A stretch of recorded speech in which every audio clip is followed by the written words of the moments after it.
চেন্নাইতে পৌঁছেই তো বাংলাদেশ দল অনুশীলনে নেমে গিয়েছে, আর সেখানেই নেটে অগ্নিঝড় বল করছেন নাহিদ রানা। বাংলাদেশি ব্যাটসম্যানদের কুপকাত করে দিচ্ছেন একের পর এক অগ্নিঝড় বল করে।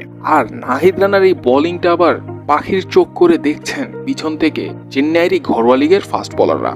ফলো করছেন নাহিদ রানাকে, দেখছেন কি করে নাহিদ রানা ডেলিভারি করছেন, কি করে রান আপ নিচ্ছেন, কি করে ল্যান্ডিং করছেন, সব কিছু দেখে শিখার চেষ্টা করছেন চেন্নাইয়ের একদল ইয়াং ফাস্ট বোলাররা। আর এই দৃশ্যটা এখন যাচ্ছে ভাইরাল। রানার টেস্ট ক্যারিয়ারটা ওরকম দুর্দান্ত শুরু না হলেও পাকিস্তান সিরিজের পর রানা এক অন্য লেভেলে চলে গিয়েছেন। বিশ্ব ক্রিকেটে পরিচিতি পেয়েছেন এক্সপ্লোসিভ ফাস্ট বোলার হিসেবে। পাকিস্তানি পক্ষে পারফর্ম করেই এত কিছু পেয়েছে। যদি ইন্ডিয়ার বিপক্ষে পারফর্ম করতে পারেন তাহলে যে সামনে রানার জন্য কি কি অপেক্ষা করছে সেটা হয়তো বা কল্পনাও করা যায় না। এরকমটা বলছেন বিশ্লেষকরা।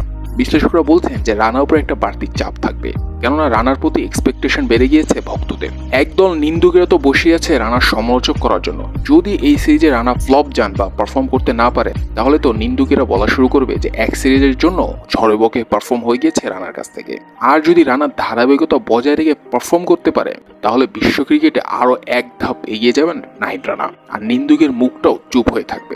এশিয়ার টপ ব্যাটসম্যানদের মধ্যে বাবর রিজওয়ানদেরকেও ধরা হয়, সেই বাবর রিজওয়ানদেরকেই কুপকাত করেছিলেন বল দিয়ে নাহিদ রানা। তো যার কারণে আলোচনায় চলে এসেছিলেন নাহিদ রানা। এখন যদি বাবর রিজওয়ানদের চেয়েও বড় লেভেলের ব্যাটসম্যান রোহিত শর্মা, বিরাট কোহলিদের বিট করতে পারেন বা কুপকাত করতে পারেন তাহলে তো নাহিদ রানা বিশ্ব ক্রিকেটে আরো কত উপরে চলে যাবেন সেটা বলার অপেক্ষায় রাখে না, এরকমটাই বলছেন বিশ্লেষকরা। তো যার কারণে এই চাপটাই নাহিদ রানার উপর কাজ করবে। এখন দেখা যাক নেটে যে অগ্নিঝড় বল করেছেন নাহিদ রানা বা পাকিস্তান সিরিজে যে অগ্নিঝড় বল করেছেন এই অগ্নিঝড় বোলিংটা রোহিত শর্মা, বিরাট কোহলিদের বিপক্ষে করতে পারেন কিনা।